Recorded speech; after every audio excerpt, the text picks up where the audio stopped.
नमस्कार दोस्तों, न्यू शिक्षा एकेडमी में आपका स्वागत है। आज हम फंडामेंटल ऑफ कंप्यूटर का सेकंड पार्ट देखते हैं। फर्स्ट पार्ट में मैंने आपको कंप्यूटर की डेफिनेशन और कंप्यूटर की हिस्ट्री के बारे में और कंप्यूटर की जनरेशन के बारे में आपको बताया था। आज हम लोग आगे स्टडी करते हैं। तो सबसे पहले अब हम देखते हैं कि kinds of computer. Kinds of computer में अगर बात करें तो हम कंप्यूटर को दो कैटेगरी में बांट सकते हैं, एक बेस ऑन वर्क और बेस ऑन साइज।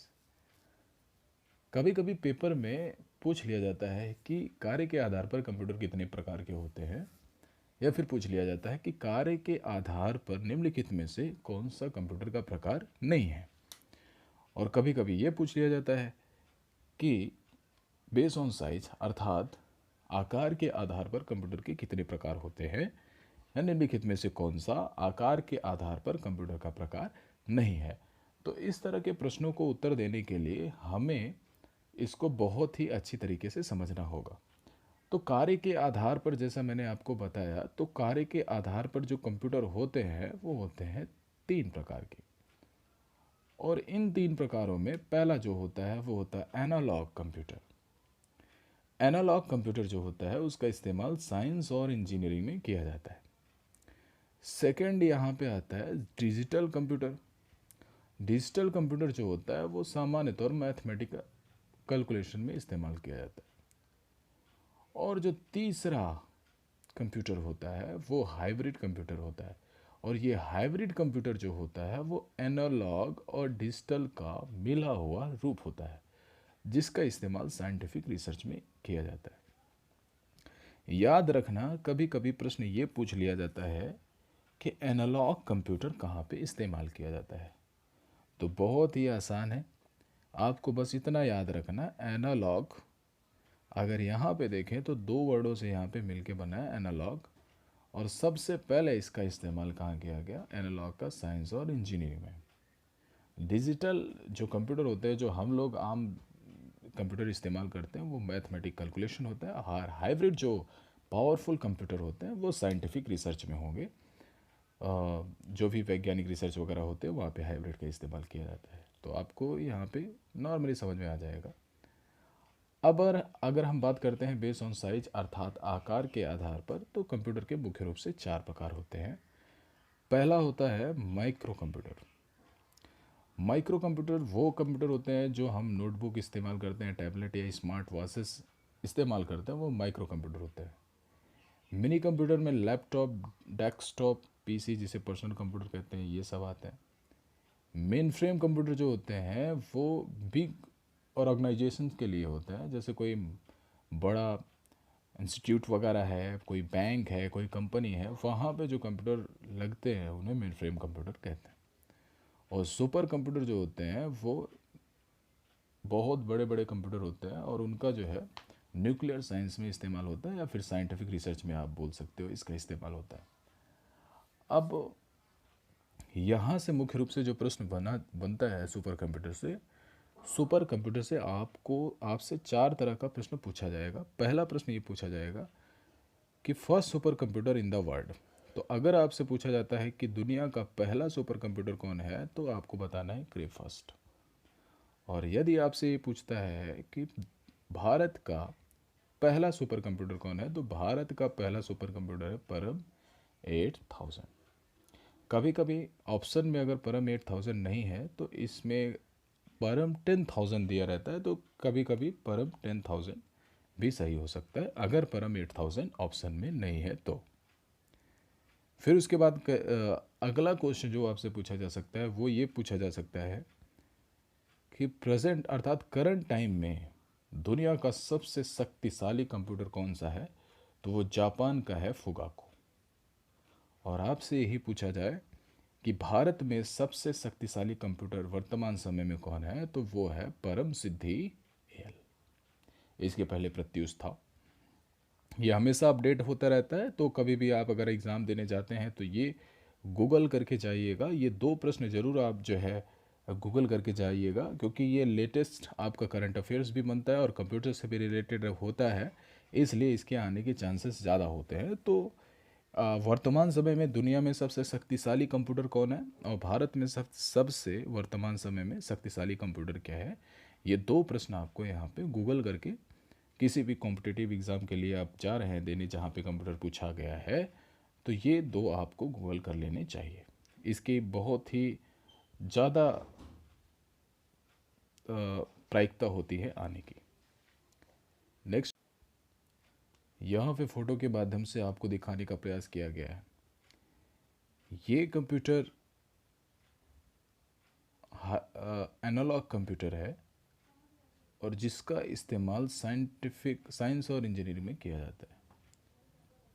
और ये कंप्यूटर है डिजिटल कंप्यूटर जिसका इस्तेमाल मैथमेटिक कैलकुलेशन के लिए किया जाता है। और ये है हाइब्रिड कंप्यूटर। और हाइब्रिड कंप्यूटर जो होता है एनालॉग और डिजिटल का मिला हुआ रूप होता है और इसका इस्तेमाल साइंटिफिक रिसर्च के लिए किया जाता है। और अगर हम बात करें साइज के आधार पर, अर्थात आकार के आधार पर कंप्यूटर की प्रकार, तो ये है माइक्रो कंप्यूटर। माइक्रो कंप्यूटर जो छोटे छोटे कंप्यूटर होते हैं, अर्थात हमारे जो स्मार्ट वॉचेस होते हैं, हमारे जो टैबलेट्स वगैरह होते हैं, वो सब माइक्रो कंप्यूटर में आते हैं। मिनी कंप्यूटर में जैसे हमारा पर्सनल पीसी होता है या फिर लैपटॉप होता है वो आता है। मेन फ्रेम कंप्यूटर जो होते हैं वो बिग ऑर्गेनाइजेशन के लिए होते हैं, जैसे कोई कॉलेज वगैरह हो गया या कोई बैंक वगैरह हो गया, वहाँ पे इसका इस्तेमाल किया जाता है। और जो सुपर कंप्यूटर होते हैं वो साइंटिफिक रिसर्च के लिए इस्तेमाल किए जाते हैं। बड़े बड़े जो नासा और इस तरह की जो स्पेस एजेंसियां होती हैं वो सुपर कंप्यूटर का इस्तेमाल करती हैं। और यहाँ पे ये फुगाकू कंप्यूटर है जो सुपर कंप्यूटर है जो जापान के द्वारा बनाया गया है। ये विश्व में अभी वर्ल्ड में सबसे शक्तिशाली कंप्यूटर है। नेक्स्ट बात करते हैं हम लोग कंप्यूटर डिवाइस की। तो डिवाइस का मतलब हिंदी में उसको बोलते हैं युक्ति। मतलब अगर हम डिवाइस को देखें तो कंप्यूटर के डिवाइस को हम दो पार्ट में डिवाइड कर सकते हैं। एक होता है इनपुट डिवाइस, दूसरा होता है आउटपुट डिवाइस। इनपुट डिवाइस वो होता है जिसके माध्यम से हम कंप्यूटर में इंफॉर्मेशन भेजते हैं, और आउटपुट डिवाइस वो होता है जिसके माध्यम से हमें इंफॉर्मेशन मिलती है। अब जैसा कि इनपुट डिवाइस में हम लोग समझ लेते हैं कि कीबोर्ड होता है। कीबोर्ड में क्या करते हैं, टाइपिंग करते हैं। टाइपिंग से क्या होता है, इंफॉर्मेशन कंप्यूटर के अंदर सेव होती है। दूसरा क्या है, माउस। माउस क्या काम करता है, माउस से हम कंप्यूटर को इंस्ट्रक्शन देते हैं और उसी के बेस पे कंप्यूटर कार्य करता है। नेक्स्ट है स्कैनर। स्कैनर से हम किसी भी डॉक्यूमेंट को स्कैन करके कंप्यूटर के अंदर फाइल को सेव करते हैं, तो वो भी इनपुट डिवाइस होगा क्योंकि हम इंफॉर्मेशन को कंप्यूटर के अंदर सेव कर रहे हैं। नेक्स्ट होगा माइक्रोफोन। माइक्रोफोन वो होता है जो माइक होता है जिसमें हम वॉइस को बोल के कंप्यूटर के अंदर उसको सेव करते हैं।